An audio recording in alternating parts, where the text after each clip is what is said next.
Hello, in this tutorial, I'll show you how to fill blank cells in Excel. The first thing I'd like you to do is to launch your Excel application, which of course I have done right here. Now, where can you find Excel? You can find Excel in Microsoft Store. Launch your Microsoft Store and search for Excel. Then follow through the on-screen prompts to download Excel. After downloading, it's going to take you right into this fantastic homepage where you can now explore a lot of features to have an exciting time in Excel. So now that we're here, let's quickly hop into this text, and that is how to fill blank cells in Excel. Now I have blank cells from A3, that's from the 3 row from number 3 to number 9. So I'm going to have to enter the columns, or I have to enter the row that needs to be filled. So this is going to have to start from number 3, and from number 3 I'm going to scroll the way, I'm going to drag it down to 9.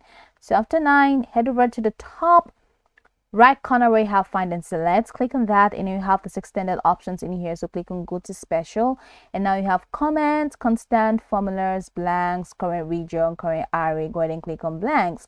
After clicking on blanks, then go ahead and click on OK, and now you see that all of the blank spaces will be selected. So let's say I want to add just one thing to fill all of these blank spaces, and I don't want to fill it in manually. Let's say I want to put nil, and I want all of the blank spaces to have that nil feature in it.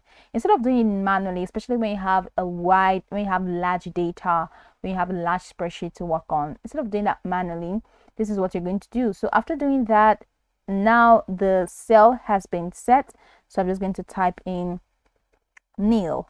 So now that I've typed in nil, the next thing I'm going to have to click on is Control and Enter. So Control Enter, and now you see that everything has been filled to nil. So all of the blank spaces has been filled as nil. So that's pretty much the process. So if you're managing a large data or a large spreadsheet, and you have blank spaces after filling out your data, you have blank spaces and you just want to add one thing, and instead of doing that manually, just go ahead and follow through with this process, and you'll be able to auto fill the blank cells in Microsoft Excel. And I can go over this tutorial from top to bottom to get acquainted with the steps, and once you're done, you'll be good to go. I hope this video marvelously helped you search.